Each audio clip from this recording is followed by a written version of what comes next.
It's not. Go live. What's going on, everybody? It's me, it's RDV, and I'm back again here for the best comics of the week. And as always, to the right of me is Eric Breen. But Uh, not always eating pretzels, so that's excuse me okay. for. You could be on camera eating the pretzels. We're not ashamed. I See, could be. bite right into the microphone. I don't care. It doesn't bother me. We're not on the other channel where you're not allowed to crinkle wrappers, crinkle or whatever you want to do. I don't care. All right, here you go. There's some nice ASMR for you. Get your apples ready, audience, for when Zach announces his best comics of the week. I don't know. I'll be shocked to see what he's got tonight. He was talking about one of the books that I do have, and yeah, let's. All right, just turn the stream on. If Zach's books were a breakfast cereal, you know what they'd be. You know what it'd be? Apple Jacks, Apple Zach's, Apple Jacks. and that run scored. Yes. Awesome. Just wait for my phone to catch up so I can turn this on. So we have someone else watching other than just us, and Maranya and Evil Black Cat. But how's everybody doing tonight? For the people that are listening right now, want to know? You guys buy any books at all this week? I don't know. Or read anything new? But yeah, small list today. It's a baby stack. How many is that?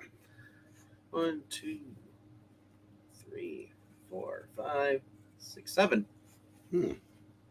Yeah, sure. Yeah. So it'll be real quickly, and then I did get a back issue, our comic book. One I've been looking for, and I just got to find the rest of them now. And yeah, it's called The Missing Man, and Ditko wrote it. Clue. But I'll show you up the other book. I got. Let me go here. I'll always I get The Walking Dead. It's the newest issue. This is the original cover. When they run into surprisingly, they run into Eric. Not Eric Breen, but Eric in the story.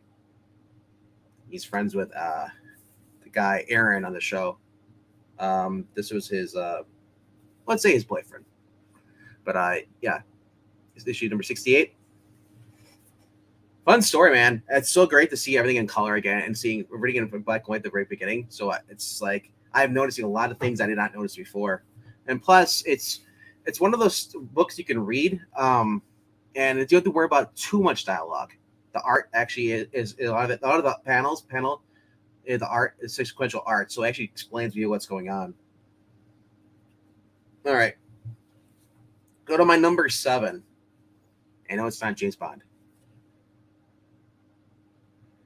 Doctor Strange. This is issue number, I believe, 6. Yep, this is the variant edition. This basically explains to you what happened towards the last 5 seconds of the other previous issue, where General Doctor Strange shows up. Basically, for the past 5,000 years, a version of Doctor Strange who's been fighting this war for the Vishanti. Oh, good lord! I know. I was like, so basically, it's a book that has nothing to do with it. It explains who this person is, and that's it. Well, when did Scott Snyder start writing Doctor Strange? it's turned out that way. I am so fucking tired of every character not only having 77 versions of themselves, now they all go back thousands and millions of years. So this Doctor Strange was kept from aging, and then he was returned to his moment of time, but the Vishanti feared him, so they wiped his mind. And basically, so that way, because they don't need a doctor so supreme. They don't need a warrior so supreme who's bell bent on war and stuff. And yeah, so I mean, I guess there's some event coming up because they put the words "gods" at the bottom of that chapter. There's an event coming up at Marvel. Yeah, I know, right? Wow. Yeah.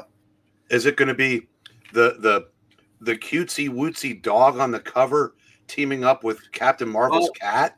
there are multiples. And right, go on.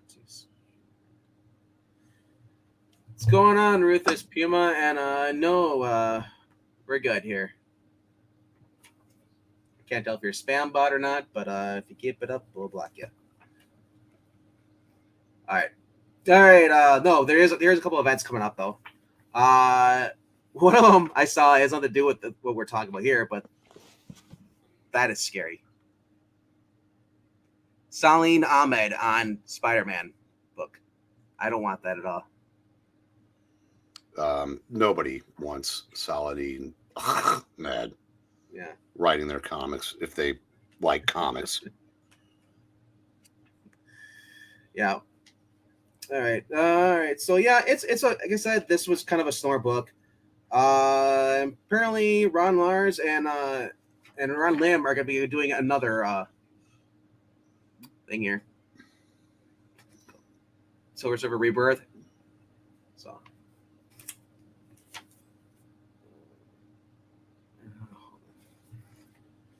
but 1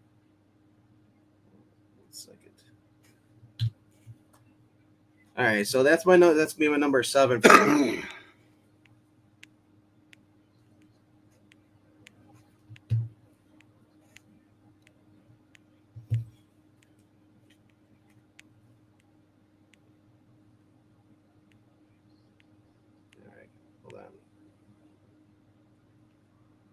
Oh, here's Geeky. Is he? I can you resend me the link because I can't get it on my computer.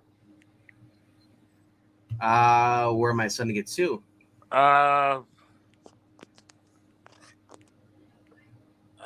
me try this again. You sent me the thing on Twitter. Let me see if I can get this again. I'm on myself. I guess I can just do this on here. I guess. Can you see me fine? Yeah, I guess you find on here. Okay, I'll just do it on this then. I mean, I was going to do it on my computer, but I just phone. All right. I tried getting it on my computer, and it's just the link you sent me earlier today, and it's for some reason it's not working. All right. So I'm gonna go on to my number 6. Is Warlock Rebirth. I guess this is basically the end of this series. Adam versus Eve Warlock, and then the High Evolutionary get involved. It's very generic storyline. Not really offensive, but Gamora and Pip are kind of side characters in there. It's mainly Adam Warlock and this new Eve Warlock that was created by High Evolutionary to basically replace him. But she ends up becoming instead of being a villain at the end, she ends up becoming, I guess, a hero towards the end, and restores his power to Adam Warlock, gives him back the Soul Gem, and leaves to go after to find the Evolutionary, who basically kite-tailed out of there. And then I guess we get to see Drax in here, which was kind of interesting. Seeing Drax in his original look versus the movie version. So they're always the same. No, they're not. Yeah, that was kind of being sarcastic. Oh. You always look at the outfits, that they put in the movies are completely different than what they put in the screen. All right, so my number 5 of the week is Moon Knight. Jed McKay, another story by him. This kind of feels like a filler. It's all about Hunter's Moon, and it really has nothing to do with actually Moon Knight himself, because Moon Knight was injured last issue, and we just got him pretty much just talking to a therapist, which doesn't make sense because the original Moon Knight in the series actually was talking to a therapist per demand of the Avengers. So you try to get him help, but they do learn that basically under that from earlier issues that there was Captain Commander, I think his name was. Why he was digging through the bottom, digging these tunnels, using the mole men to help them. But overall, I said this was a very bad issue. I'm waiting for the next issue, see if it gets better or not. But another thing, who are the gods? I'm just getting sick of this. It's every single thing. Marvel. I mean, I might be dropping Marvel books because I don't care about crossover events again. But all right, number 4 is Magneto. This one snuck up me. This is J.M. DeMatteis and Todd Knock with Michelle Rosenberg. Fairly decent story. Takes place back when the New Mutants were being mentored by Magneto, while Xavier's off and the X-Men are off world. Kind of a little bit of a retcon of issue number 1, which I didn't really care for. For those who read the X-Men number 1 or watched or reading of it about a couple weeks ago, Magneto says to Rain, "Oh, the reason he can't really explain it to her, but he's the reason he became a villain is that way he could teach other mutants, not to be like him, or something like that." That doesn't make any sense. Yeah.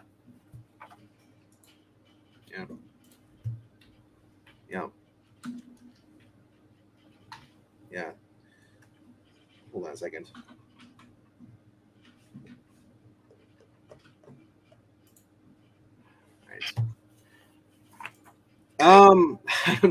Again, I'm gonna give people on Twitch popping in now. All right. So Zach, I don't know if you read this at all, the Magneto book. It was kind of good, but kind of bad at the same time. Like I said, the big retcon to the first issue of X-Men. I like J.M. DeMatteis. I mean, I love the art in here. We're getting old school art from the mid '80s. With Todd Knock's art's beautiful. I like this.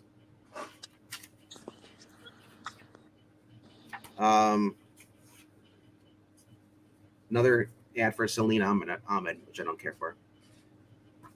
Marvel.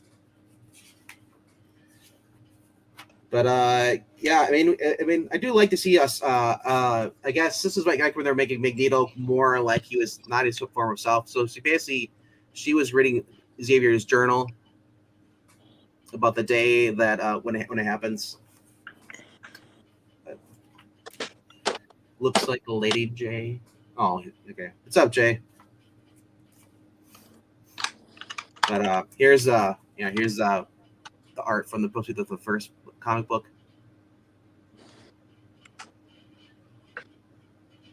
So, all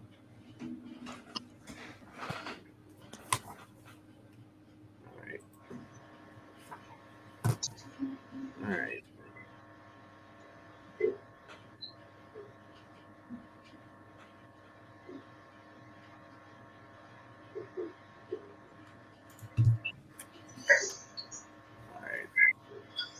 Casey, you're still on your phone. Yeah, I just turned it off. So I managed to get it out. All right. Sax, are you listening? Okay. What's that? Yep. I'd asked you before. Did you read this at all? I did. Yeah, I read it. I did not. Sorry. So- I didn't hear you. Yeah. So a little bit of a retcon on this. It was interesting to see that the Magneto's basically during his time when he was fighting against the X-Men, he was being tormented by his visions of his former self back at during Auschwitz. His mother and his father and his sister. But this is it's probably what it's gonna make Eric gonna make you kind of stomach turn. There's a sisterhood of evil mutants Of course there is. that want him as their leader. But if he was in there, that would sort of ruin the whole thing of it being a sisterhood. Because you really can't have a man and a sisterhood, can you? Well, No, no. that'd be submitting to the patriarchy. Well, unless they want a baby daddy.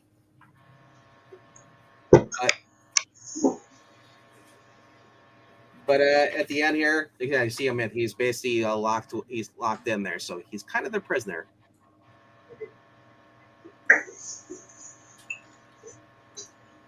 So, like I said, I usually like J.M. Diamanteas and I like Todd Knox art, but I'm not sure if I'm going to stick with this or not. You know, even though it takes place during one of the best years of X-Men, or one of the many.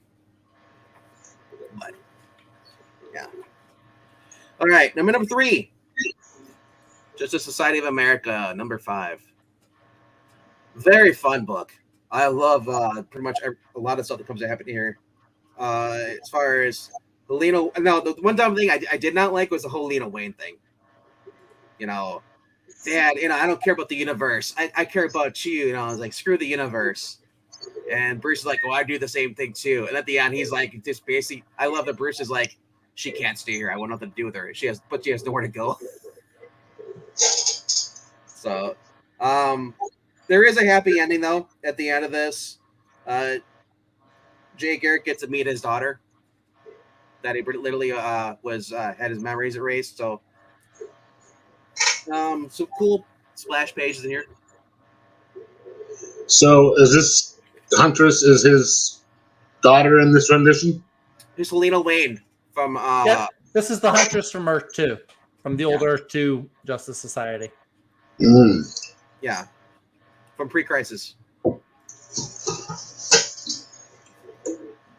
Perdigadon gets his ass kicked. That was really cool. Seeing it by actually 3 Dr. Fates from different versions. This basically just annihilating him. But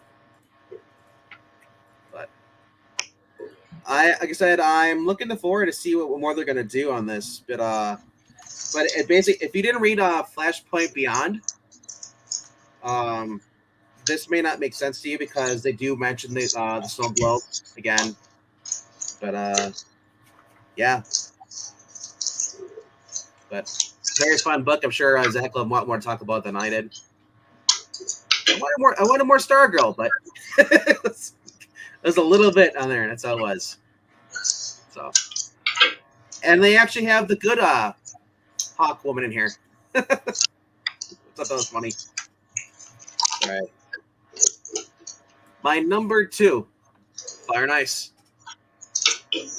Ooh, nice. Didn't care for the movie. Thought it was better than the movie.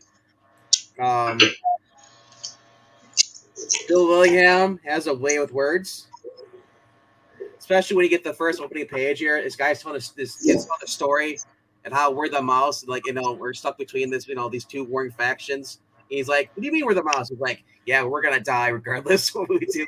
So I tell the teacher, like, "What's the point of us living then?" And he's like, "Well, catch us some food and I'll answer 2 of your questions." And I don't want to explain any more of it, but I just love the art in this.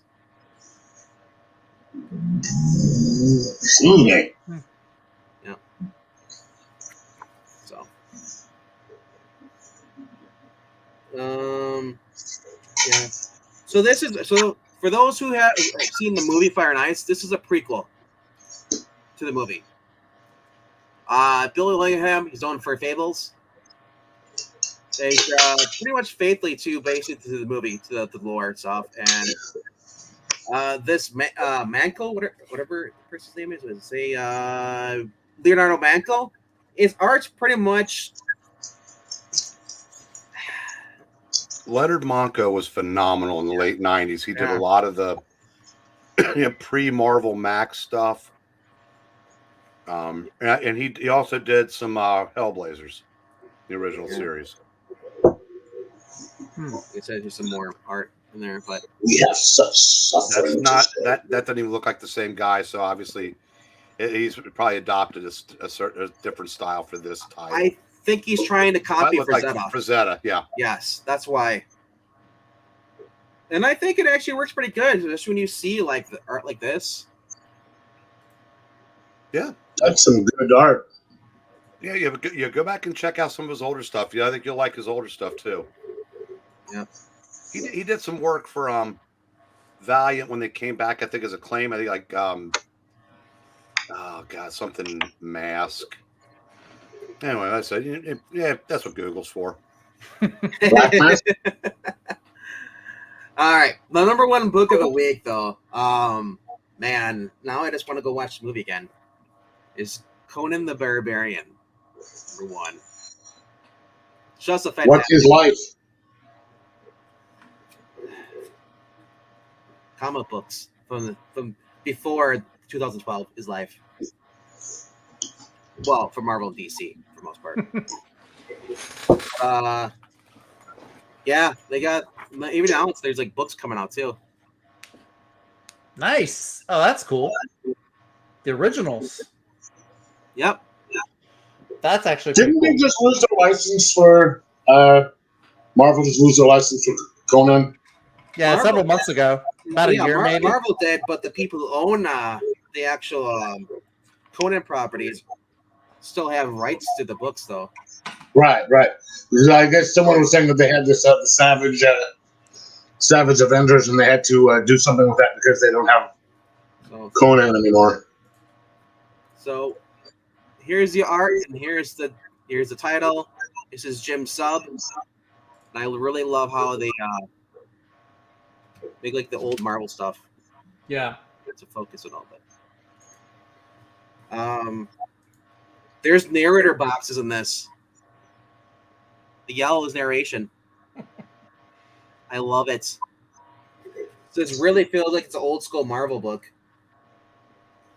And it's got Jim Zub. I know he's like, I think he, I'm trying to remember what else he wrote. He was writing for Marvel a while back. I think it was recently, it's 2018. I think he wrote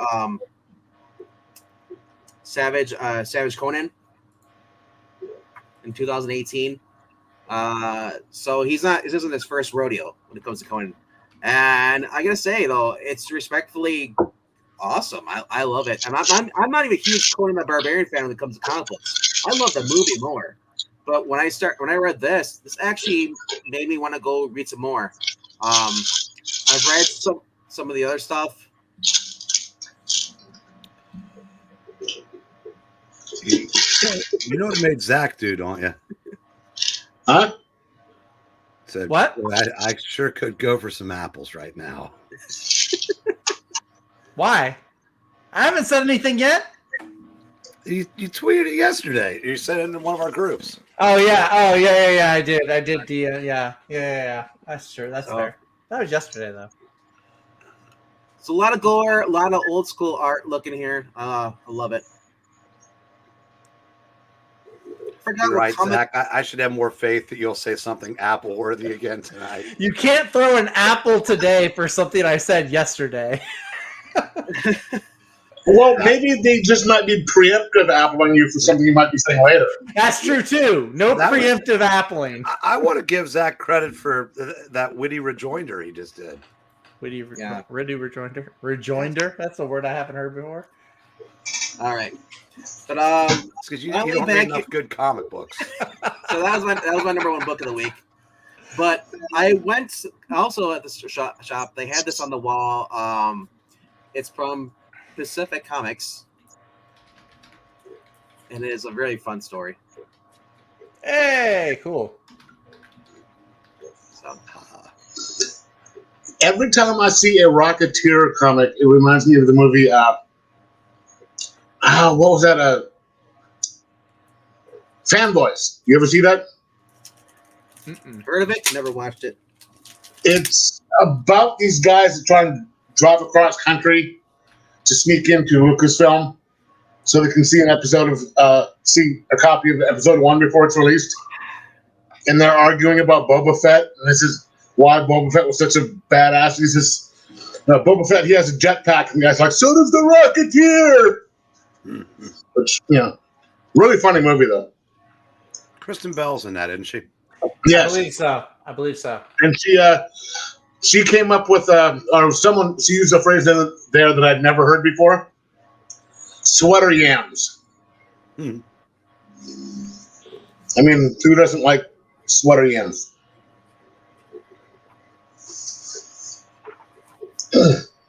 Yeah. Yeah, that's it really should, for as well thought of as Steve Ditko is in the industry, you really shouldn't put his art next to Dave Stevens. I know. Because anybody that says it's comparable is lying. Right. You know. Yeah, I mean, you go to this. I think his is the second art here, second story. And then on sale on March. By Bruce Jones. Yep. Yeah, that looks like the old timey stuff. It is. His comic is from the 80s. Well, that's not really old timey. If some of us have been around since before the 80s. Well, I'm from the 80s. If you're talking about the 40s, that's ancient. All right. I've got a couple stuff from pre-code things to show here, so that's old. All right. Casey, do you want to go next since you came in first? Okay. I only got 3 things this week just because it was a kind of a small week for new stuff. So number 3 this week would be Night Terror's Batman 2. Okay. Just because I wanted to see what happened to in that one. It was okay, but it's Batman being Batman. Oh, I don't have any nightmares, or I don't have any, you're kind of rehashing the death of his parents and get him, having a plan for this, whatever. It was okay. I know I said this last week, but I'm gonna not get any more of these night terrors until maybe the trades or something. But we'll see again next week if I actually follow through with that. Number 2,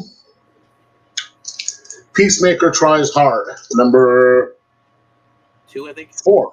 4. Wow. And I was kind of lost because I know I had 2. I must have missed number 3. So I was reading it going, what the hell is going on? Which sometimes that happens even if I just read the thing a couple of weeks ago. So I'm going to have to go look. Excuse me. And then rest of the week, which should show you how bad I thought the other 2 were. Moon Knight, number 26. And I kind of agree with you, RDV, about what went down in that. It was just they filler except for the last little thing, and they're gonna try to move it on for the next issue. But yeah, it was. I don't like when they take away from Sure, Spectre. Zach will disagree. He'll say Moon Knight was the best comic of the week. Was that? Zach is usually the more optimistic on the Moon Knight books. Oh, so am I. I mean, so I've been reading that since the 80s, and I'm going through the omnibus number 1 right now. I have all 4 of them. Love Moon Knight, especially the older stuff. But it really depends on who's scribing it, and yeah. I read the original stuff. I love the original Doug Mensch on there. But now I'm going into the Chuck Dixon, and I'm like, it's not as good as I hoped it'd be. Oh my God! Chuck Dixon wrote something you're not praising. I didn't think it was possible. What are we talking about? The Moon Knight. I think I may have missed a lot of this, but I know I read some of it. The people I didn't like the Lemire run, where he's out in Hollywood, and he's got all these the imaginary Wolverine claws and Spider-Man stuff, and it's like, what? Was that the Lemire or was that the Bendis run? The The one where he's talking, he sees Wolverine. Yeah, Wolverine, Spider-Man, and Captain America. Yeah. Yeah, it was, well, whoever Yeah. it was, and then didn't that last run with a guy who was the singer for the band that wrote it when they came up with the fire god that was his arch enemy. Well, that was just those two were just I not good. Like I said, this is the first current series I've read since the Doug Mensch run, and I know. So when I dipped in looking at some of the other ones, I still gotta say Chuck Dixon's is way miles better than the other ones. Yeah. But I did. I got a couple things in the mail, and also this week they were beginning. My shop is beginning their yearly back issue sale. So what they do is from this last Wednesday to this Saturday, back issues are 4. Next week they're 3. The week after that 2, 1. So you want to try and go early to maybe get some good deals, but usually wait until the end of the month and get them for 50 cents a piece. But I did get a couple of good things here. Black Mist #1. I'm most of the way through this. Turns out there's a second, more to it. So I'm gonna have to look for like a trade. This was pretty good.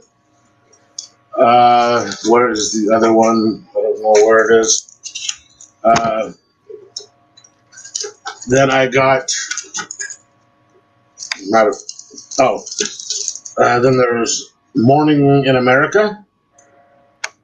I bought it because of the cover, but this actually looks like pretty good, and I have to go back and see if the singles are in there, or maybe get a trade. Now this one, I don't know if it's a key or not, but I like the cover. I've seen it around. Daredevil number 184. I just sort of like the cover. And then here's where I'm getting the good deals for this week on that. There's Preacher Special One Man's War. Preacher is the story of you-know-who. I mean, come on. And then Preacher Special Tall in the Saddle.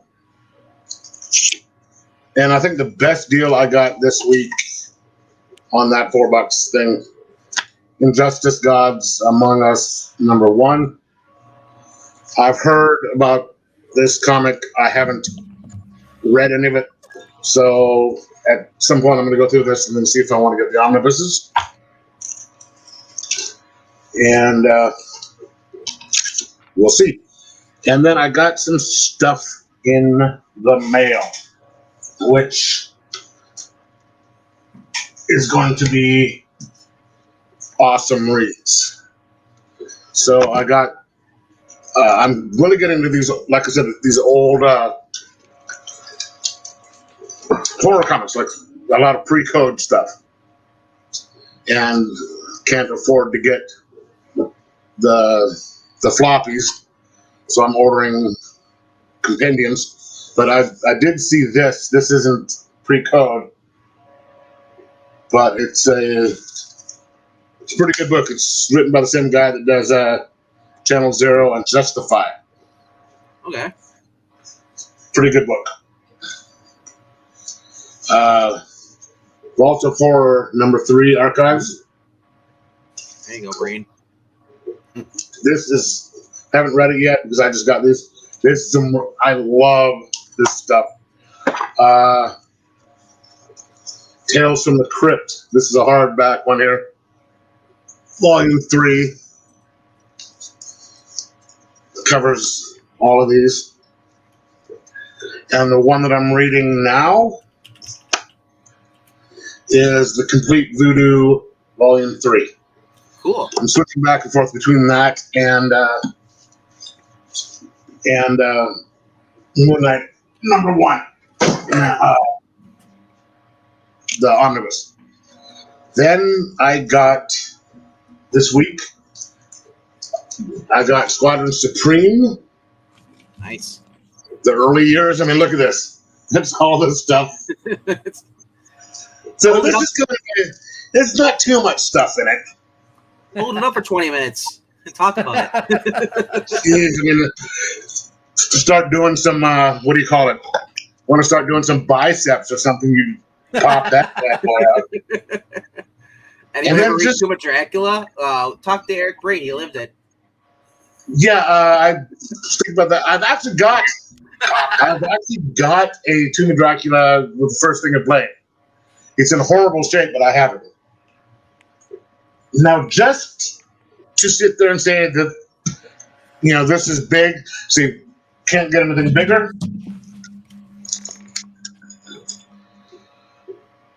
Oh, Final wow. prices. Wow. This is I have to ask. $15.50. I have to ask. Why? That's a good question. Part of me is I haven't read it and I want to be a completist. Because I have Crisis. I read 52. I just really don't have a good excuse. Don't make me come up with some bullshit. Yeah, 'cause I liked Infinite There's parts of Crisis. it. I liked 52. I liked Countdown. Oh, 52 was great. I did, but yeah. I don't know you guys well enough to start bullshitting you on this stuff, so I'm just going to come out and say I have no idea why. Really? I mean, Well, it's just I hope you enjoy it. couple more weeks, few of these, then I can start lying through my teeth to you guys. But I didn't have this luxury, but I would drink see, while I read it. This is as far as I'm going right now. I'm almost 19 months without having. Don't begrudge a man his weightlifting, Breen. Yeah. But trust me, if this was 19 months ago, I'd be drinking. Oh, yeah, if this had come out in 1991, I'd have been sloshed while I was reading it, and I might have liked it. But and maybe there might be a little hint of masochism involved. Not that I'm going to make that on the internet where people can read and see this stuff, but But then also, if you end up not liking it, you can cut a hole in it. You can store your most valuable possessions or a dime in there. yeah, There you go. get the old occult magic symbols that I have in here and hide them in there. Yeah, you could cut it out and then put good comics in it. Yeah. True. Which won't be any of the modern ones, I can tell you that much right now. Oh, But two more. And we all know, I think you guys all know how I feel about Brubaker. nice. This was Oh, really very good. cool. Very Huh? cool. This was really, really good. Cannot wait for number 2 to come out. Or, where it's not going to cost me an arm and a leg. And I don't live anywhere near you guys, so I can't knock you guys out and ship you over for them. So I have to wait for the reprints to come out. And then one more that just came in about an hour before this started. Nice. Silver Age Omnibus number 1. And it starts out with this issue right here. And you can see how many issues are on that. Jeez. Is it $100 or less?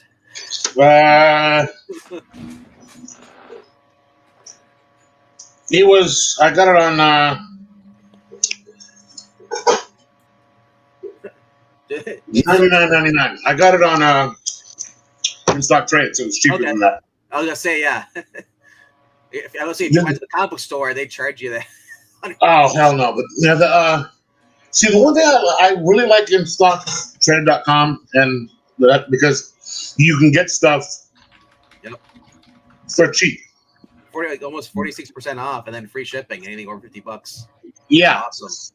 but the problem is you have to wait. This thing, it was like weeks. And I just have another one that's going to be coming in. I ordered it like 4 or 5 days ago, and it's still preparing. It's like, dude. So I guess they have to. I know. I've gone through that. I bought 2 Deadly Class Absolute, or the big giant Absolute editions, of them hardcovers, and it took about a good 3 to 4 weeks. And I was just like, I completely forgot I even ordered it. I was like, Yeah. I came out. I'm like, what is this heavy freaking box? See, the it's a trade-off for me, because if you order this, you get these things in fantastic shape. I mean, like, look at the box. Here's the box that came in, and it's got the yeah, thing in there. You get the plastic and all that. So this thing, it doesn't move, but it takes a little bit of time. So I'd rather have it like this and come in fantastic shape. I mean, look how good. It's because of a great box. So if you ever want to ship the book out to me, you can. Yeah. But then if you go with Amazon,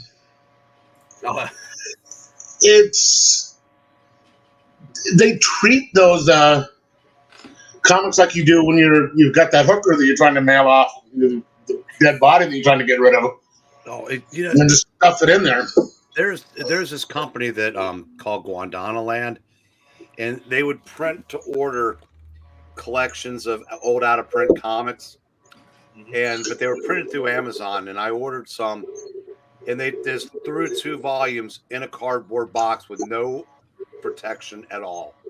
It basically was rattled like one of those 8 balls that you would shake, and every corner was bent to hell by the time I got it.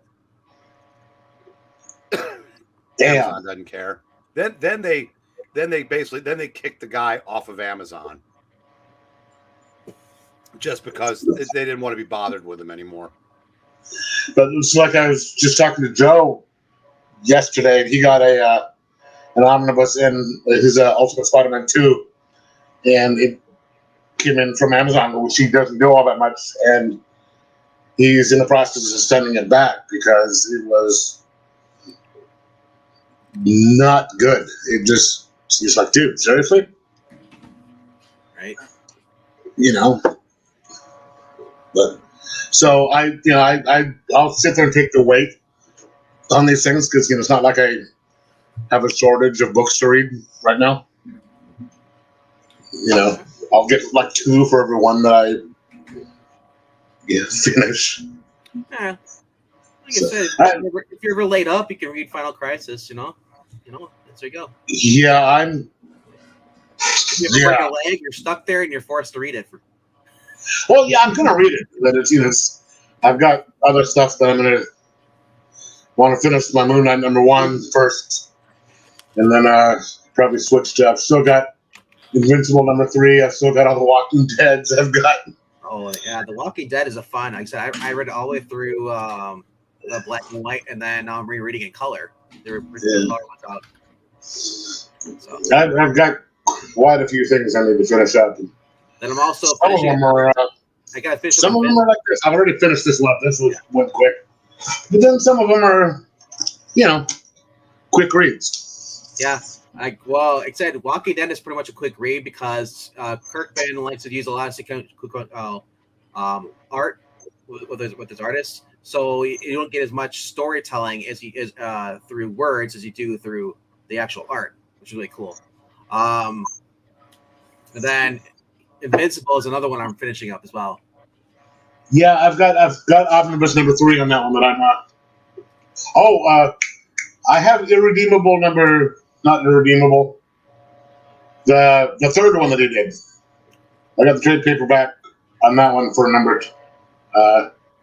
No, sorry, different company, different guy. Ash said if you think your Amazon is damaged, return it. Yeah. Was that? Ash was saying in the chat, if you're getting anything that's damaged from Amazon, that you return it back to Amazon. They're really good about that. Yeah, but I haven't had that problem. But see, here's what I think happens with Amazon. It's just me because I could be just paranoid. I've heard so much shit about how the condition of these things are with Amazon. They just don't give a rat's ass. I bet they're doing it because they suspect that a good majority of people won't take the time or the effort to return them. And they'll just that bite the bullet. absolutely is a factor. Well, it all depends on where who fulfills your order too. Some people care, some don't. And it's just. I mean, there's some damage on it that you can say, all right, I can take it. But then other times it's just like F this, it's like no, and I bet they're just willing to roll the dice to see how many people return it or not.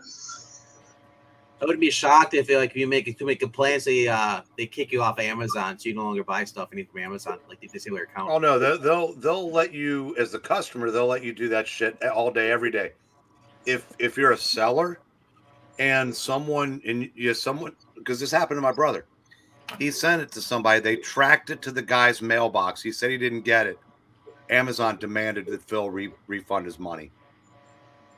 Wow. Or they wouldn't let him sell anymore.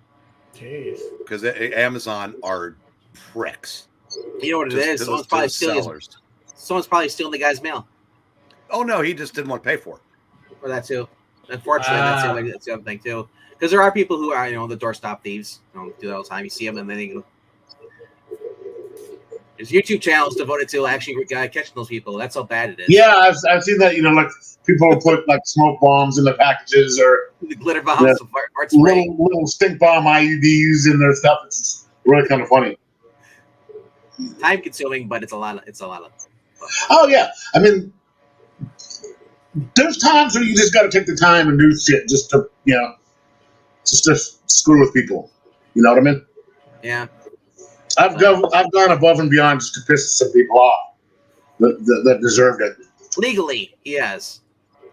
Oh yeah, I mean, I'm not going to do anything where I can admit anything on camera that would be, outside the law or anything that's on camera.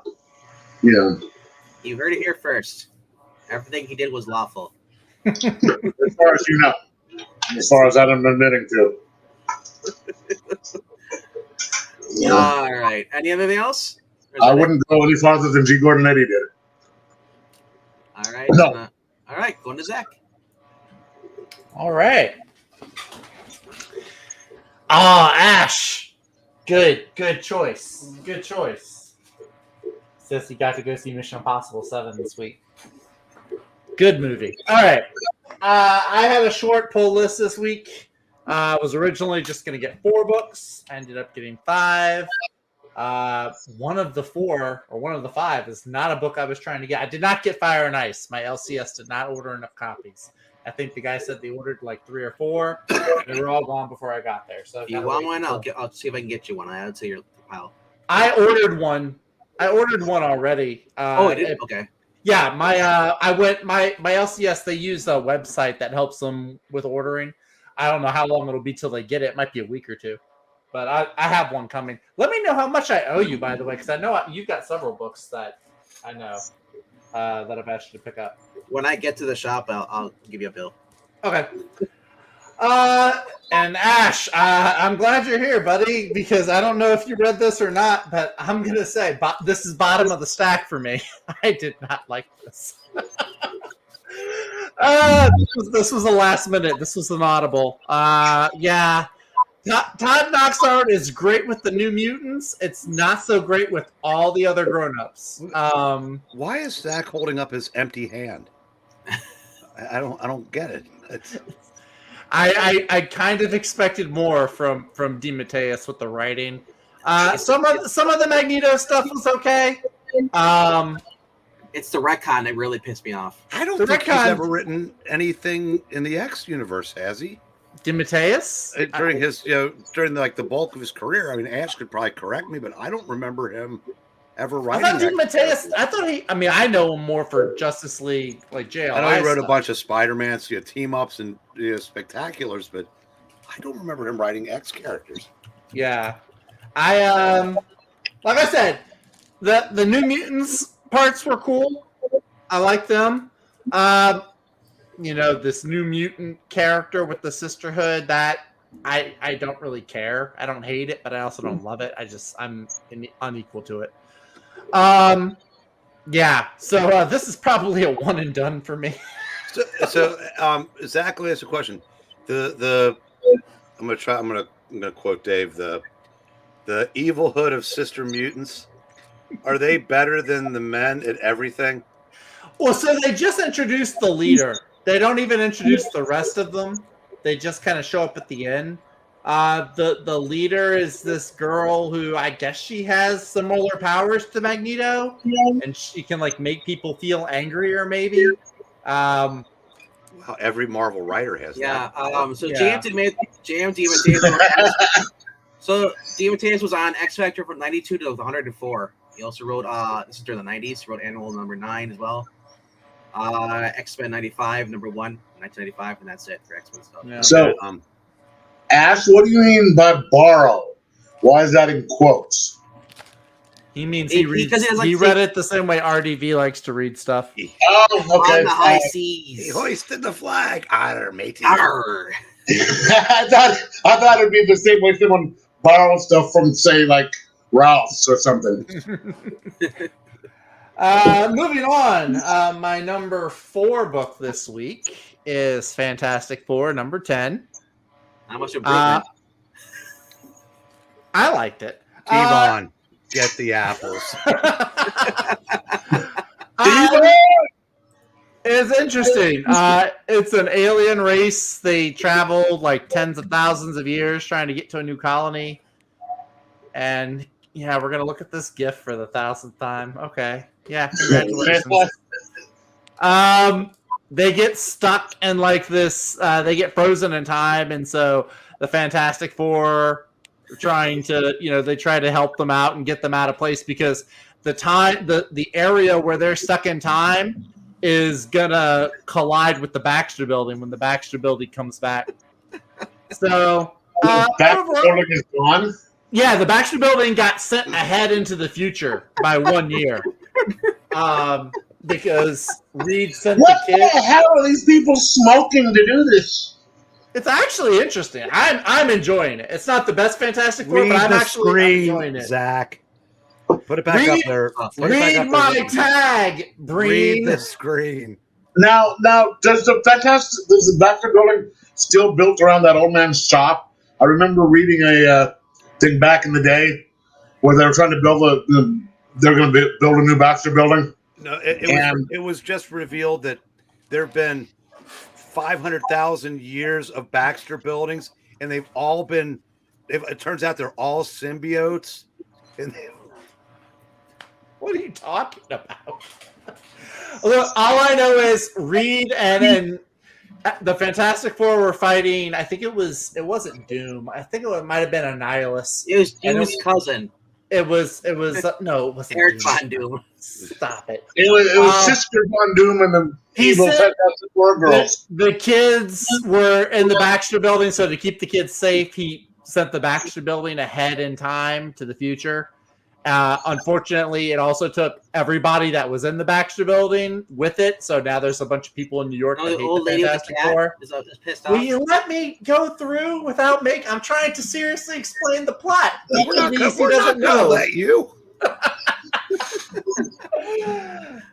Anyway, I'm enjoying it though. Just like you might enjoy Final Crisis, I'm enjoying Fantastic Four. Why you gotta throw him under the bus, man? What? Well, in that case, it's throwing him under the omnibus. But yeah, okay, that was good. Hey, but at least I can get some arms done. Do my do your curls. Yeah, Frank. Frank. I can be like Frank and do the Just have one arm. You have Final Crisis in this arm, and then you have Squadron Supreme in the other one. You just do one after the other. On Monday we do arms. So number 3 is Moon Knight number 26. Moon Knight is not actually in this book. This is Hunter Moon, the other Fist of Khonshu. I actually did like this. I like how it got into his character. I did find it was a little weird. He's basically the Avatar. Like he remembers like all the past Fist of Khonshus. Like that was a little off-putting, but I enjoyed most of it though. The stuff with the Moloids coming in, because there was that villain because I remember the Moloids. They had that story with Moon Knight several issues ago, where it was Captain Planet or Commodore Planet was using them. Yeah, and Captain not Captain Planet, Commodore. I'm sorry, that's a rank above No, Captain. no, Commodore Planet. He's superior to Captain Planet. Yeah, Commodore is higher up the chain of command than Captain. But then easy like Sunday morning. I don't know. Is Commodore the band that sings that song? Yes. Okay, nailed it. Sorry. Go ahead. No, go ahead. I was delivering pizzas on base up here, and I'm driving up, and there's the fence, and then there's a little thing on the other side of the fence, just outside the gate for military housing and stuff.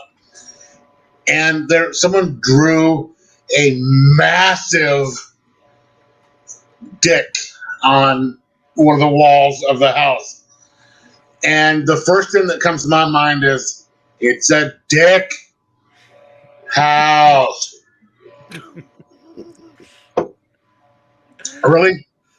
Commodore, it's a brick house. It's a Commodore, yep. I went to Commodore. Yeah, he did. He laughed. He did. I went there, and I'm very happy that I can. I don't care if people look. I don't know why you want to go to a dick house. By the way, Vinkman. By the way, we talked about this on Tuesday. What was the last page of your Doctor Strange with the new Hickman, the Gods book? Was it just like one page? It was. Yeah, they're all the whole God event coming out. Is that Hickman then? Yeah, that's Hickman. So like, the Fantastic Four had a page, and then Moon Knight had a page, but there were two different pages.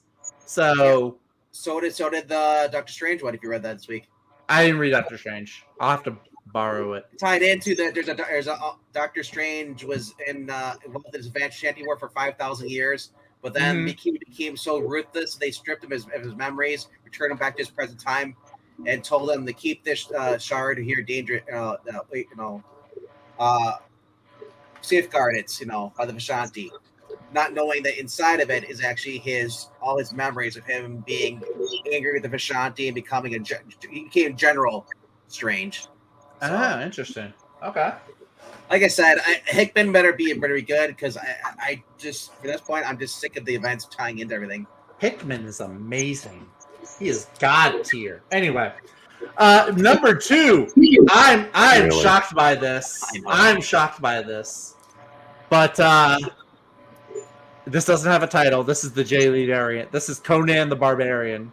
I picked this up. Like I said, my shop did not have Fire and Ice. I really needed to read a Savage Barbarian fantasy comic, so I picked up this. And I said this in the Twitter DM. If the movie was like this, I would have enjoyed the movie. Wow.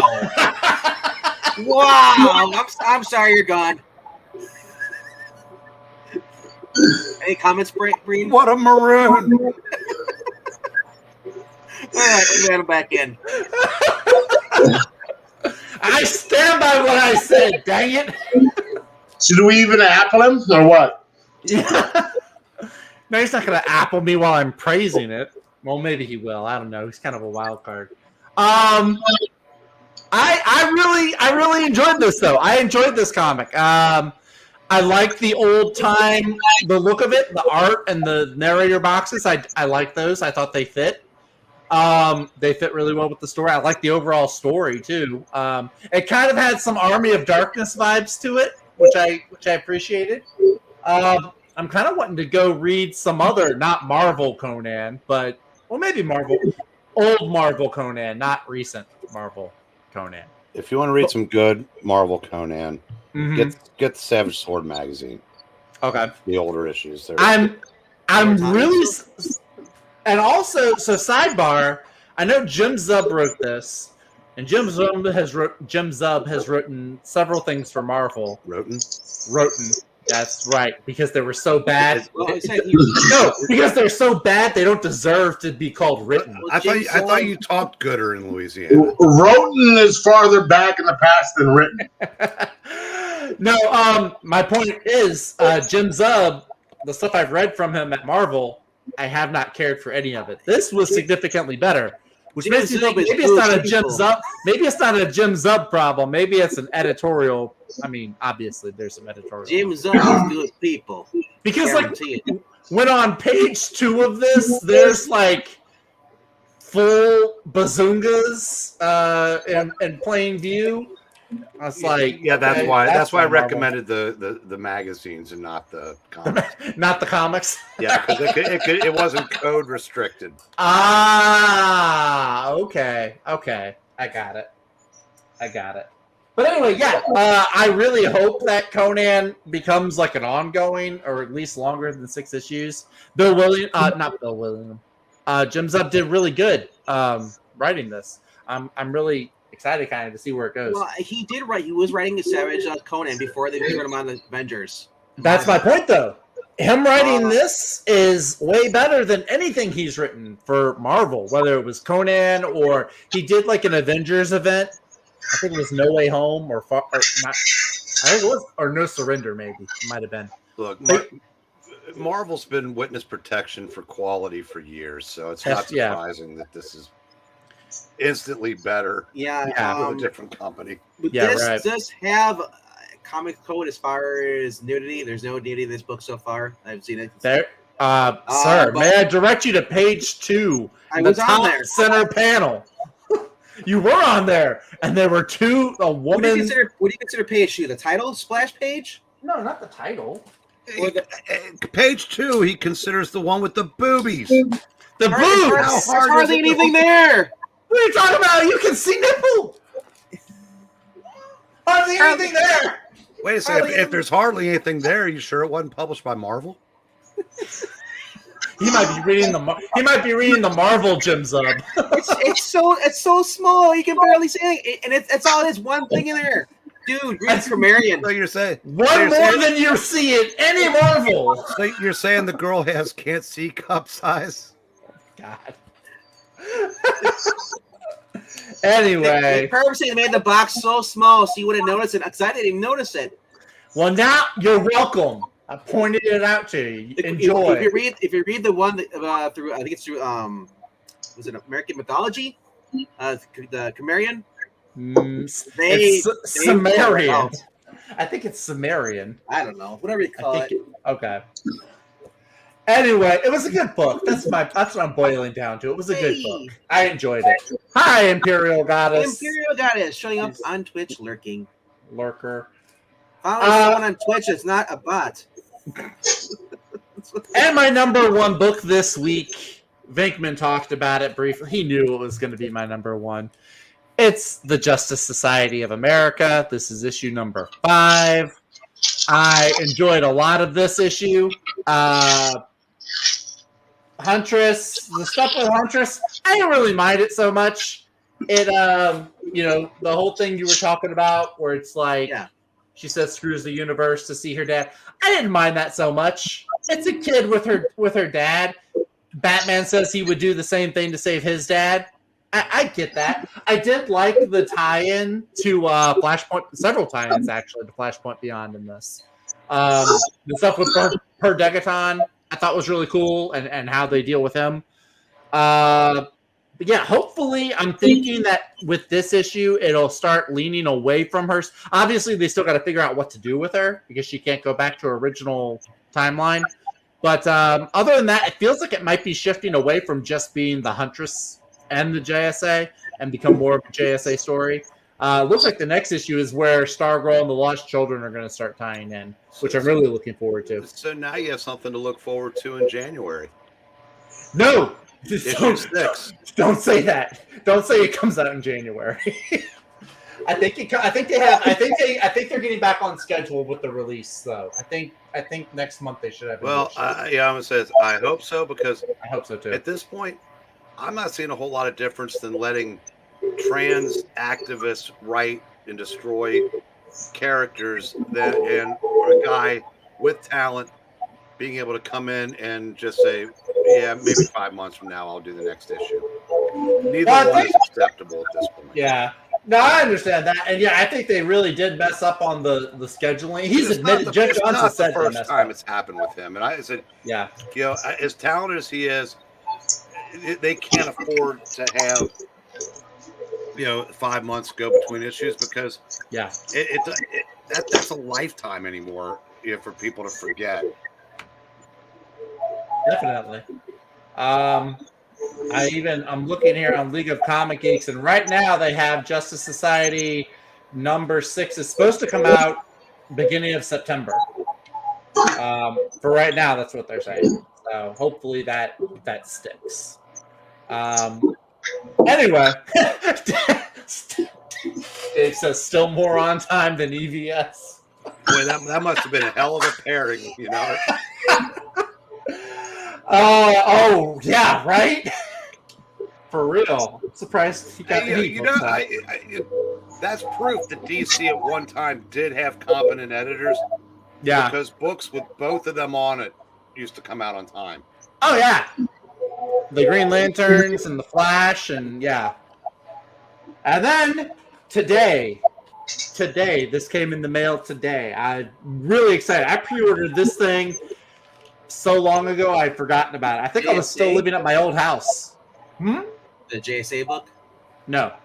This is different. Speaking of Jonathan Hickman, I actually pre-ordered this. I pre-ordered this back when Skip and Tosh and I were covering the Hickman, his Marvel library. This is the omnibus to Secret Warriors. His first. They don't have the right. They've got the white Nick Fury, man. What type of racist to that, man?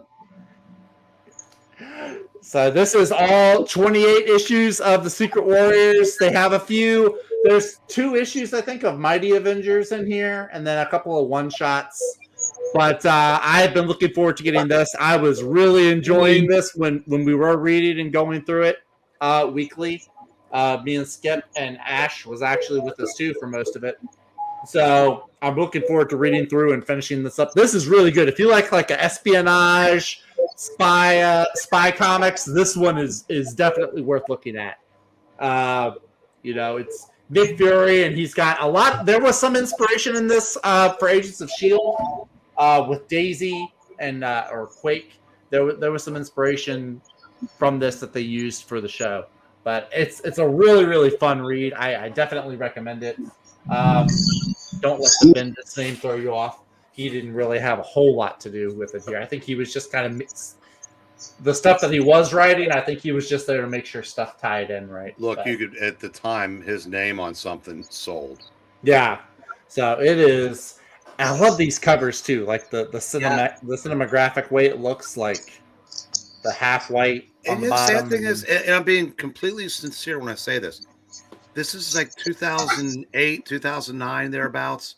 Mm-hmm. Secret Warriors was one of dozens of books coming out from Marvel with that kind of quality. Yeah. How the hell did it fall completely apart in less than 15 years? I mean, I know how it's a rhetorical question, but it's really sad to think about. I got a question for Zach too as well. You and Ash and Skip were going through all this stuff, reading the Hickman stuff. How does Ultimate Invasion has come out now compared to the stuff you're reading back then? Ultimate Invasion. Well, it's 2 issues. So far, I can see some stuff. I'm actually reading through it. I've picked up some stuff. Like I've seen some stuff from there's been homages to his Fantastic Four run. Some stuff from his Ultimate run. Or his he had a handful of Ultimate runs. There were like 4-issue miniseries. The stuff with the Maker, I think, ties in the most. So far, it's been good. It's held up. The quality of it. I would say even his Ultimate stuff, it didn't feel like reading so much. Like there were elements of sci-fi, but it wasn't as epic or as big in scope as his Fantastic Four was, or even his Avengers was. His Ultimates miniseries that he was doing, like Ultimates Hawkeye, and it was a lot more action-driven, more military, I guess. Ultimate Invasion doesn't quite have that, at least not yet. A slow start for me, at least personally. Well, that's how Hickman is. He lays the groundwork, and he builds on top of it. Fantastic Four his Fantastic Four run doesn't start with a bang either. It starts. It's an entertaining read, but it's modern. It's relatively. But what about slower Sue, start. Johnny, and Ben? What about Sue, Johnny, and Well, Ben? you said it's an entertaining read.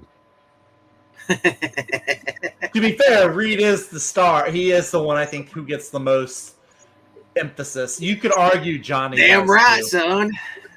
Ben gets a little bit. Sue actually is. Sue might actually be the character that gets the least attention. She gets some, but she doesn't. Also, get as much so as Breen. Hickman's a sexist. Yeah, that's right. Now, Well, speaking shit, we should of- start reading Ultimate X-Men or Ultimate Fantasy 4 on this channel. Yo, speaking of Fantastic Four, the thing, Mallrats, they asked Stan Lee a really good question. Is the Thing Rocky everywhere? Stanley refused to answer the question. as he should. Just What? going to ask, have we ever been to a dick house?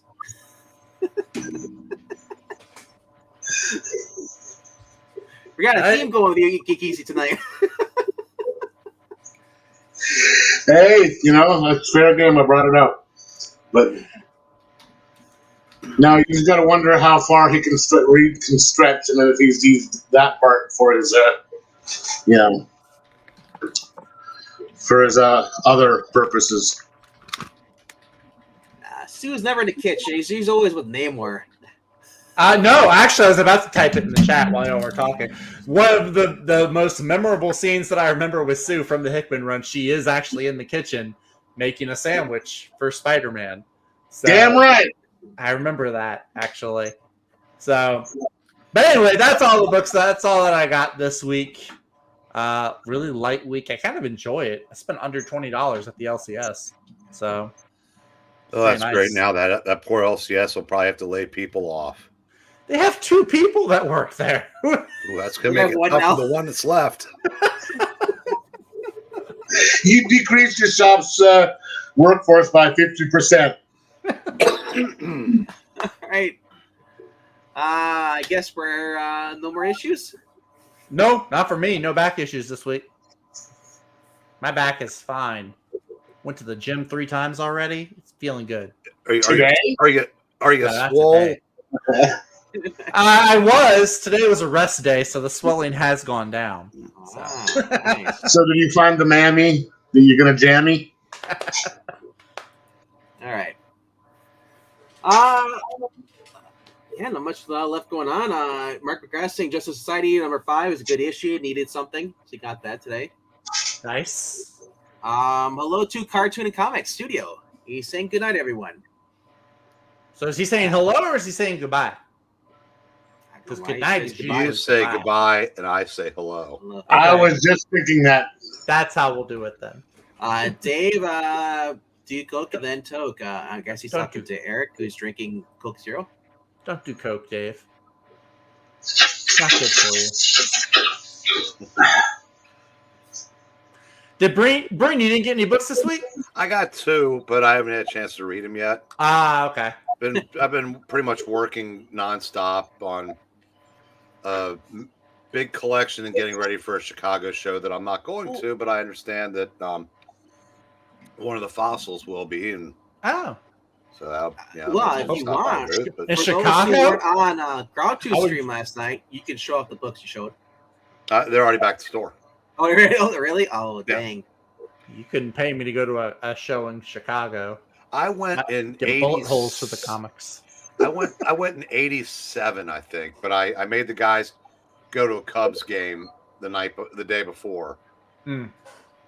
and I remember I was so hungover on the day of the show I couldn't even drink my morning beer.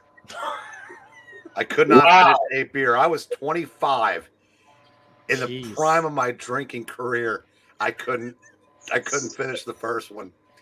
So it's like, Dude, oh my God, I had a that's- massive headache the whole That's rock and roll level drinking right there, man. Oof. That's like Ozzy and Keith Richards level. Well, it's He's doing considerably better than Keith and Ozzy now, though. So Oh, hey, those guys are still alive. Right. they're still alive, but look at how coherent Breen is, and then look at how coherent the other two of them are. Now, people, there's a big argument as to whether God exists. I have proof. Okay, you look at Ozzy, you look at Keith Richards.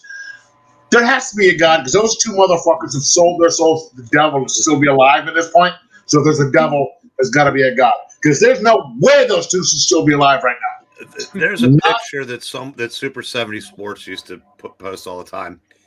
Had Mick and Keith, Springsteen, Dylan, I think Madonna, Tina Turner, and a couple other people. And there's, it's like, this picture was taken like the mid '80s. Because if you'd have told somebody that all 8 of these people would still be alive today, and then Tina Turner's, now it's over because she died. But I said, I can't remember what the punchline, but it's not important. So you look at this big. There's so many people who, by all accounts, should be dead in this picture, but they were all still going. See, generally all the good ones go early, except for, a few. Only the good die young. The Stones, if you remember the Rolling Stones and you didn't, drown accidentally in a pool, you were going to live a long, full life. Crosby, Stills, Nash and Young, they finally lost their first member. They all made it well into their 70s. It's weird. I mean, a ton of them did die young, but I'm amazed at all the ones that are still around. That there are still some that are around, like Nancy Pelosi's still around. I can't believe it. Right. I'm going to guess that some of the people we've been talking about probably lived harder than her. She still parties. I think she still parties like them. Well, like I said, that picture of her at JFK's inauguration, that tells you all you need to know. That we let our people stay in Washington just a tad too long. What as I saw the other day, Washington, D.C. is the most expensive retirement home on the planet. I like the Babylon B. Children torn between putting their father in hospice or having him run for the Senate. Yeah, for presidents. Speaking of Nancy Pelosi, did anyone ever see Star Trek Insurrection? No. If you look at the bad guys in there, there's a thing where they would stretch their faces to make themselves look long, literally stretch their faces. Every time I see that, I think of Nancy Pelosi. Yeah, she's probably one of the bad guys in Star Trek Insurrection. You never know. I was thinking more of Nancy Pelosi is like that's the woman you don't want to hit on you, and then she'll Well, every time I see her, I think of the mom from Arrested Development. That too. If you see that picture of her at JFK's inauguration, you can tell she was heavily influenced by Audrey Hepburn. Yeah. She didn't age like Audrey Hepburn, though, unfortunately. No. Yeah. Or have the same results as Audrey Hepburn. Well, cartoons, because she's a kid compared to the other one. They keep electing Feinstein. Oh yeah. She had to be coached on how to say "I." Yeah, she's so far out of it. Ozzy's dude, really? That is true, by the way, Zach. I saw a thing from it. It's oh wow. Yeah, I feel bad for people who are in California because she'll be dead and they'll still have her propped up like Norman Bates' mom and running things. Oh, she could win posthumously in California, absolutely. Weekend at Dianne Feinstein's. Glinzer comes out. We're insulting Nancy Pelosi. He's like, my time has come. Now, I'm just wondering if she's sort of the impetus for the Polly P thing, as the same way that Kurt Cobain had his wife behind it. You know what I mean? Was she trying to pull a Kurt Cobain's wife? Don't No, the whole hammer thing, that was her husband and his boyfriend got in a little spout. Right. That's all it But was. she probably set it up that he's trying to, I don't think get it was rid worth of to get them. out. Word was worth to get out, and I think she's embarrassed by it. And that's what, yeah. Because there'd be no way. Just like Bill and Epstein were lovers, probably. Well, there's that painting of Bill in the blue dress. You know. As both of them, who'd want to sleep with their spouse? And then I don't blame Bill for screwing around, and I don't blame Pauly P for. Those Alabama boys, they like blue dresses. God, I can't remember who the person was. It kind of ruins the story, but it was somebody who's 70 years old, looked about 60, and Clinton at the time was 71. I think he's 73 now. And he said, so and so does so and so. The other lives with Hillary. And my God, Clinton looks 90. Because you remember how boyish he looked. Yeah. The presidency did not age him. I'm sure all the secrets, all the everything else, and living with Hillary did. That's probably what got, Even though they probably haven't lived in the same house, maybe ever. Probably weren't ever even in the White House at the same time. But I think Hillary and Bill have something in common. They're both really big fans of the women. That. Yeah. Yeah, that supposedly is not a very well kept secret. But then again, what self-respecting lesbian would want her? Well, there are non-self-respecting lesbians out there. The ones that don't drive Subarus. I mean, Yep, this is what Best of the Week turns into. I know. There wasn't a lot of books this week. Yeah, you're right. Yes, that's what happens when. I mean, we've got to fill time, folks. We've got to fill time. Okay, if you don't want us talking about your hero, Hillary Clinton, comic book industry, be better, right? I mean, or stop dropping all the books on in 1 week and then having none for the rest of the week. That's true. The rest of the month to say. I don't mind because most of the month that means I only get to pay $20 for my books. But like I said, when this is the best of the week, and then I have money to buy this, I'm good. You know what you should have bought with some of that money? Should have brought some manga. No, you should have bought. You should have bought volumes 2 and 3 of the Fat Fury. Oh yeah. Yeah, they had them there. Like I said, if I go to Half Price Books tomorrow and I see any of those volumes, no hesitation.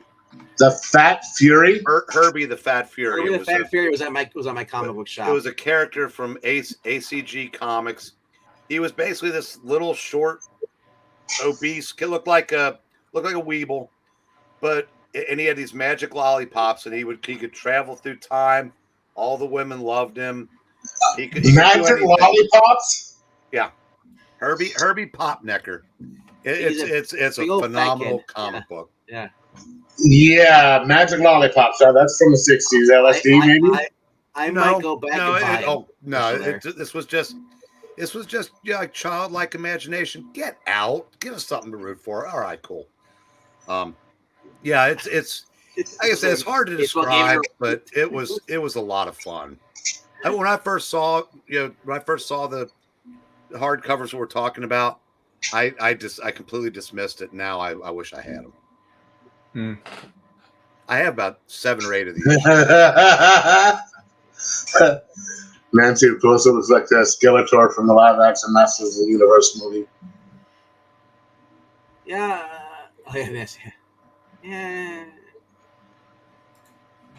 Someone asked, "What about Clinton's?" You look at Skeletor on Lois and Lane, or Lois Lane from the Superman and Lois.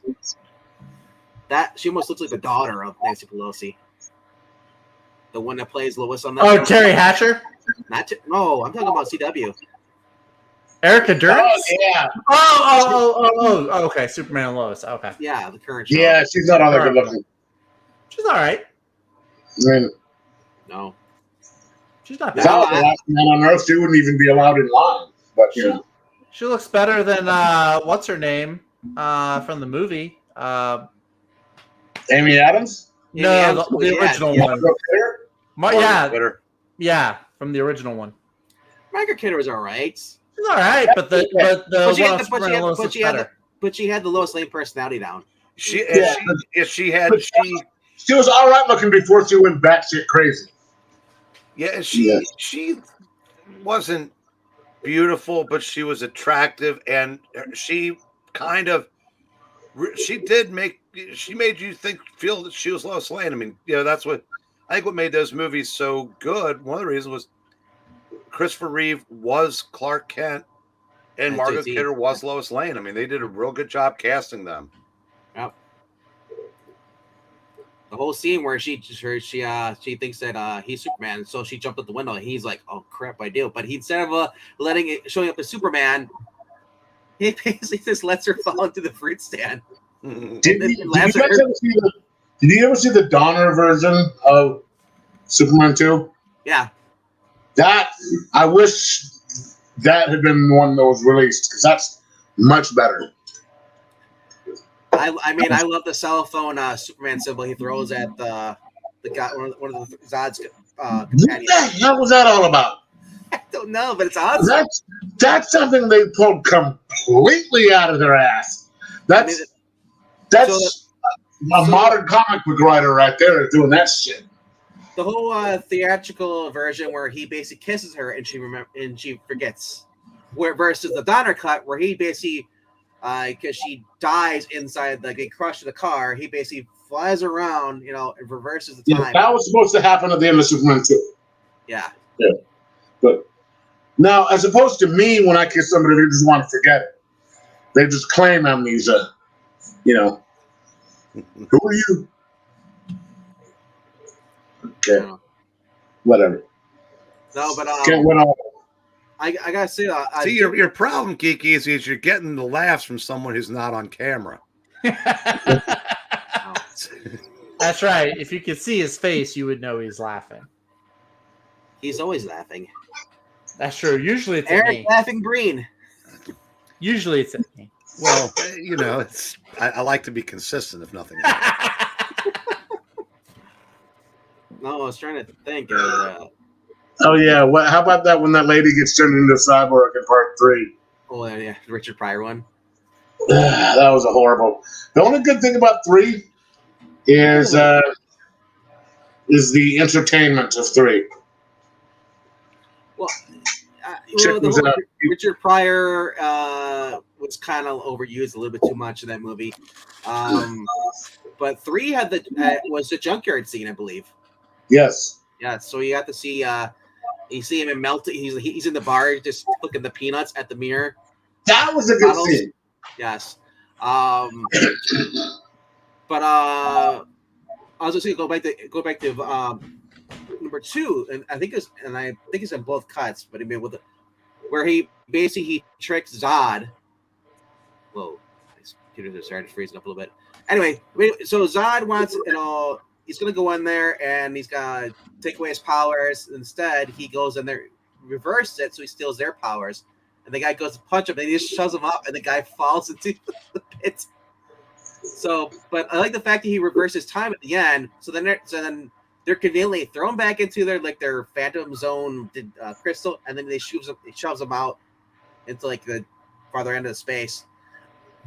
Like I said, that was actually kind of clever. I mean, for the whole reversing the polarity stuff, and like I said, just that first movie alone, when just Christopher Reeve, and it's really hard to top him as an actor for being Clark Kent. It's just that where he goes, has the whole thing, Lois Lane, the date and stuff, and then he flies away, and then you hear Lois, instantly just knocking, or other, and then there's other parts where she's getting ready, and you see how he puffs up his chest, he's got to reveal it, and then she comes in, he goes back into the normal slouching position.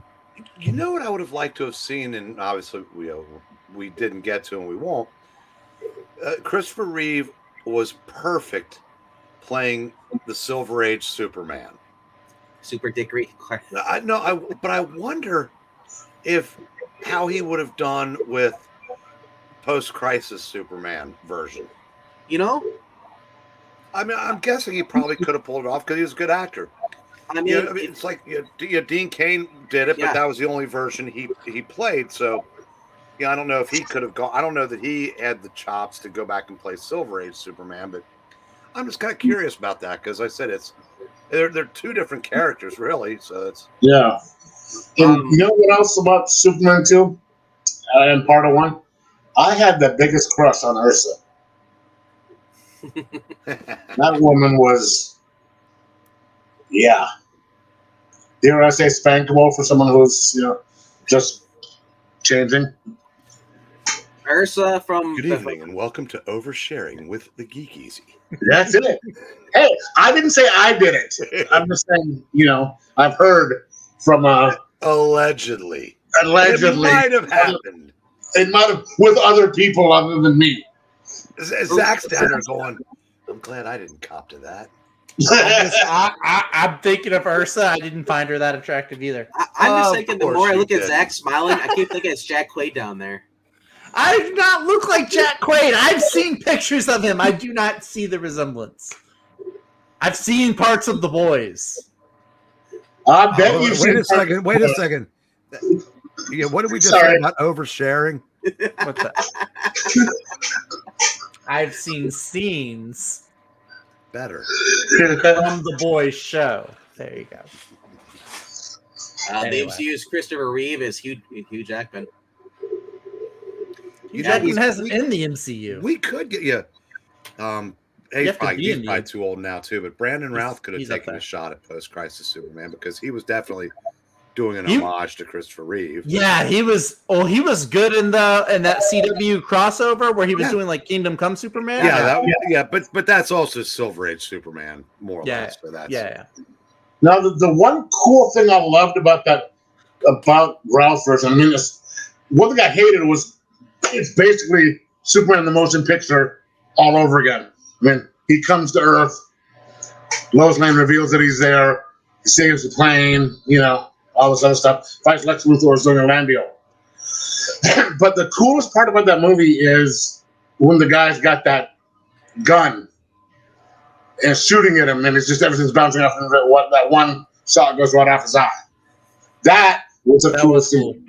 That And then was they did, cool. Then they did an epic movie where he actually gets shot in the eye and he actually goes, it's like, crap. It's like Jello. Super Returns could have been so much better, but they had the other thing where, well, you've been gone for 5 years. I moved on with some other guy. And they cut his role in X3 down so he could be in Superman Returns. And I'm at this point, like, does she know that he's Clark Kent yet, or she just had sex with Superman without even knowing he's Clark Kent? Well, that's the weird part because she figured it out. Then he gave her the amnesia kiss, but we don't know if that one or not whether the amnesia kiss was canon at that point or not. I mean, it must be a loose sequel to What they did, from what I hear at the time, they were pretending 3 and 4 didn't exist.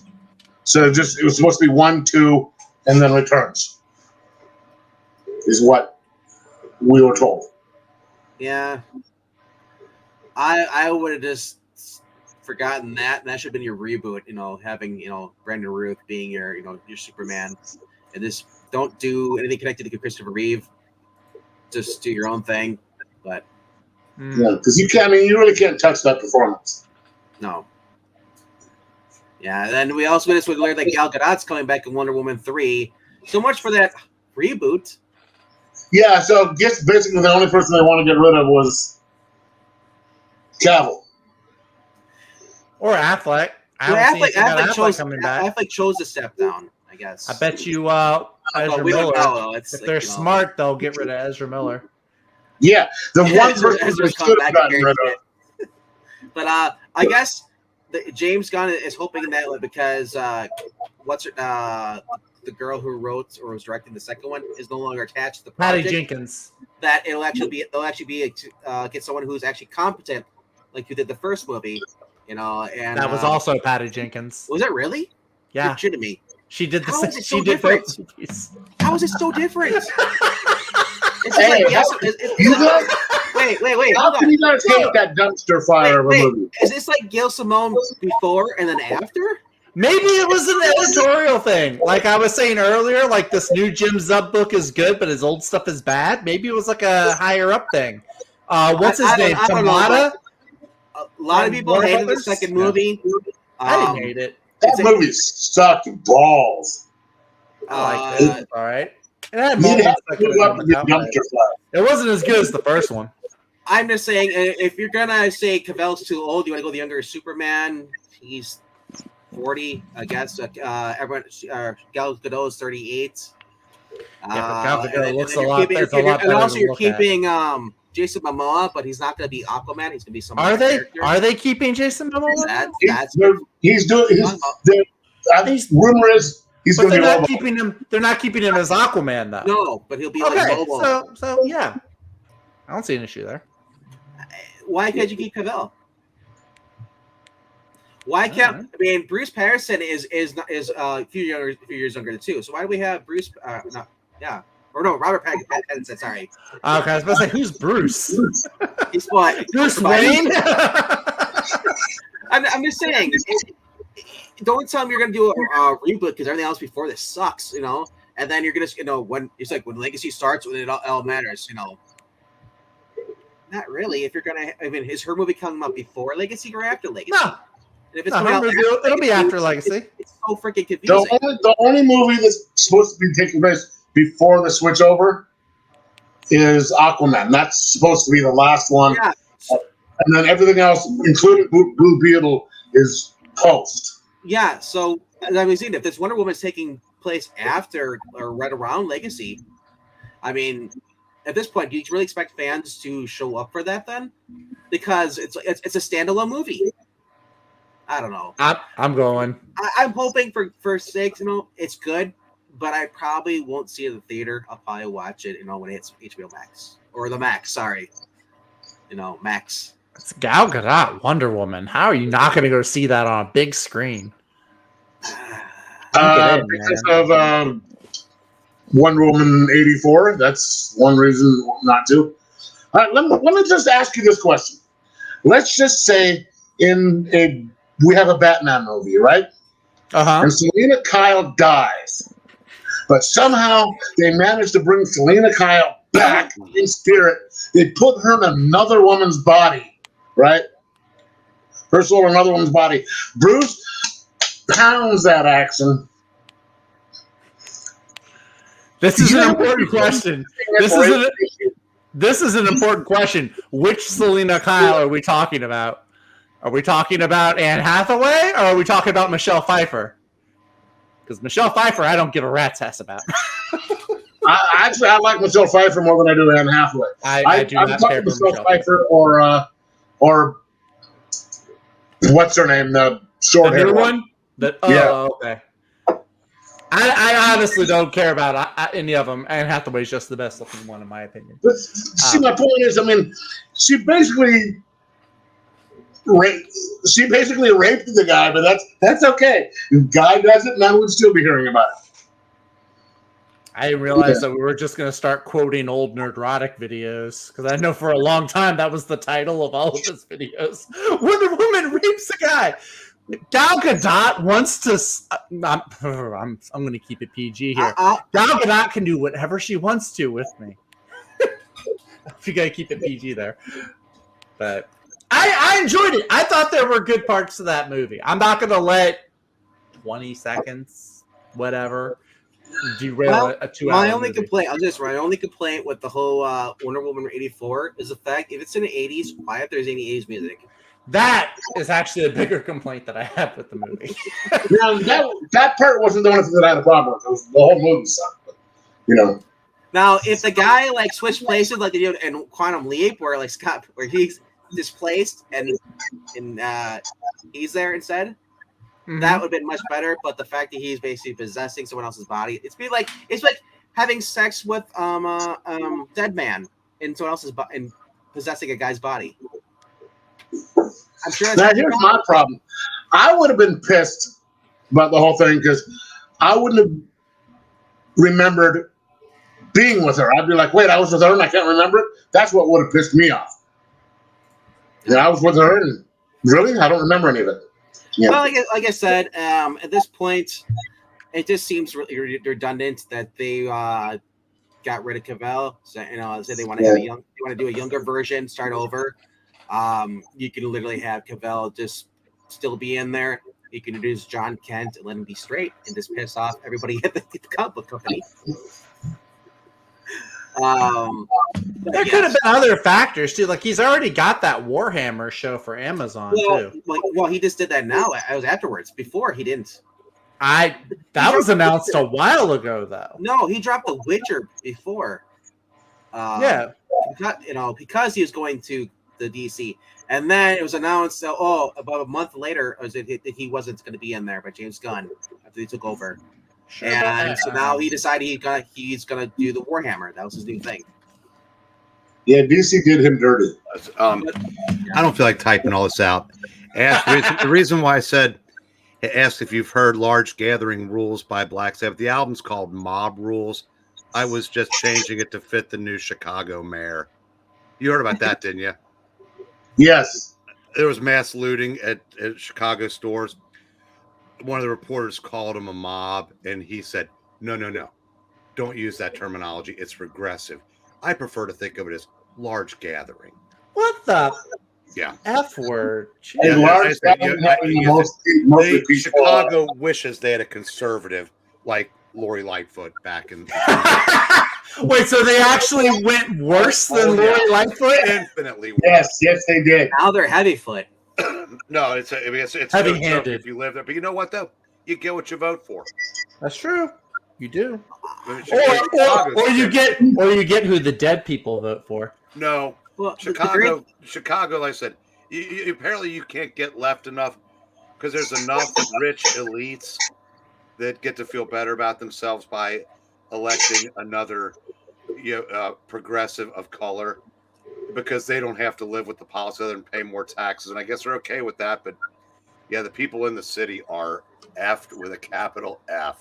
Like I said, I've only gone to Chicago for wrestling matches. That's about it. No pay-per-views. But they got rid of Beetlejuice's sister and then went worse. Yeah. I mean, I listened to him say that. Because it's the same day that you saw what happened at that 7-Eleven, didn't you? Yeah, that's damn right, man. The seat guy? Yeah, the guy. I love that video. The guy went all Singapore on him. Don't screw the and they're not a violent people. They're like Sikhs are really peaceful. I'll bet you anything. The end result will be they'll get arrested. They'll have to pay restitution to the shoplifter. Was that Chicago or was that? No, it was in New York. Okay. It was in New York. This was in Chicago. The New York guy was the one who shot the dude in self-defense, and then they stuck him in Rikers for a couple of weeks. No, I thought this happened in New York too. Well, wherever. Maybe he did. I don't know. One, whether Chicago or New York. I just the guy's going to get. He's rich now. So I just love the tagline. It says, "There's a limit to how much you can steal before you get hit with a baseball bat." See, they thankfully they still don't allow that mess down here. It's swing away, Maddie, swing away. Between us and Texas, I don't think anybody, unless you're high or drunk, I don't think anybody has the guts. To the north of me, Canada's on fire. To the south of me, Chicago's on fire. You're surrounded by fire. I got water to the right of me, but well, you're gonna wake up one day, the water's gonna be on fire. It'll be an oil fire or something. Well, that reminds me of 2 or 3 years ago. Up here in Alaska, we had fires to the north of us, to the south of us, in Anchorage. So it was people couldn't even return their cars. I was working at Hertz at the time, and people were stuck. They couldn't return their cars because what are you going to do, right? And so all these people were coming up saying, "I can't get my car back. I can't, want to run the cars. We aren't getting our cars back." And they're like, "How come they aren't returning them?" I said, "Would you drive through a forest fire?" No. But CNN will. Right? They did that. They were showing a video while they were driving through up in in Canada when it was on fire, and I'm thinking like, you couldn't even see the car, and he almost hit the guy in front of him too because they stopped. Was this the same car that they left out in front of the building when they got broken into? I don't know about that, but There's a, I think it was CNN. They were doing a report. They came back out a couple minutes later, and the back window was smashed out. And someone stole like thousands of dollars worth of camera equipment out of their SUV. well, that might have been in San Francisco. You're talking about that. Really? That was San Francisco last Hard year. to tell the difference between some of these cities with all the crime that's going on. Well, are you saying they all look the same? The cities, yes. Yeah, that was funny though. Yeah, I read about that. Was that last year? Actually, someone broke into while they were filming, broke into their car, took all their equipment, and then they called the cops. Cops show up, and there's nothing we can do about it. They said write it off as a loss, like all the corporations do when people break into their stuff. They have their successful business have a slush fund basically put aside or a little bank reserve of money for Yes. so that in case when stuff gets stolen or whatever damaged, they're fine, but not when you're in the red when because they're just walking in and the cops are arresting anybody. I think in Wisconsin here is like a $200 limit, and then they will go after you. I'm just thinking New York, it's what? New York, it's almost 1,000. Yeah. Something like that. I don't know. But in Wisconsin here, though, if you're caught stealing and you run from a cop tells you gives you order and he shoots you. Shoot, I think in Texas, if a normal law-abiding citizen with an open carry sees you committing a crime, they can shoot. Unless you're maybe in Austin, maybe you get a little bit of pushback. I feel like I'm in Texas. If I said the wrong thing, and I have it's like these memes and all the guns pointing at you. That's all the citizens. You're robbing a Walmart. I don't know. I know a lot of people in Texas. They're not overly violent. They're not looking for an excuse to shoot somebody. I just send my gun up. It's all nice. That's legal. Alaska's pretty much an open carry state too, man. You're walking down the street, you see people with, like a pistol on a belt. They're just walking down the street with like, okay, it's kind of cool. All right. Actually, did they? I think Louisiana. Oh yeah, open carry is allowed in Louisiana, and you don't need a permit.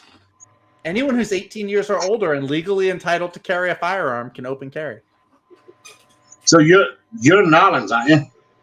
No, not in Nolens. I'm about an hour to the west, to the north. See, I was born near there, but I don't live there. I made the mistake one time of saying New Orleans to a guy from there. I got a little talking to. I say it. I'm from there. I just say New Orleans. Nobody says New Orleans. Yeah, I've never heard anyone say New Orleans unless it's a song. I said New Orleans, and he said no. He gave me the whole. It's Nolens and Louisiana. And I said, well, fuck, that's what we say everywhere else. He says, no, you don't. I say New Orleans, and I'm from there. Actually, I'm not even from New Orleans. I'm from one of the neighborhoods. I'm from Metairie. He's in a swamp. Yeah, he's next to Kinda. Dude, I saw a deer crossing my street last night. Like, if I see an alligator, I'll have gathered all the creature infinity stones of Louisiana. Like, I have so many animals out here. Was the alligator chasing him? No, there was no alligator. Those things run 40 miles per hour. Yeah, for like 2 seconds, and then they're done.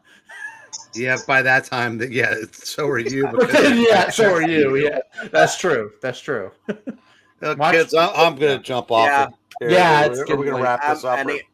Yep.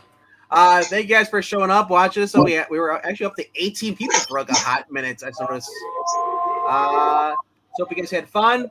They were check waiting out for the train. I know. Mike is making noise. The choo-choo train. Tomorrow night we got just ratings going on starting at 7:15 Central. Check those out. And then stop by. I have a comic on Saturday for the auction at 8 p.m. Eastern. A lot of cool back issues for really cheap prices. And then Sunday again, 7:15 Central for some more readings. Hope you guys had fun. Later. Have a nice day. Good night. Hasta la vista. Yeah, baby. Ow.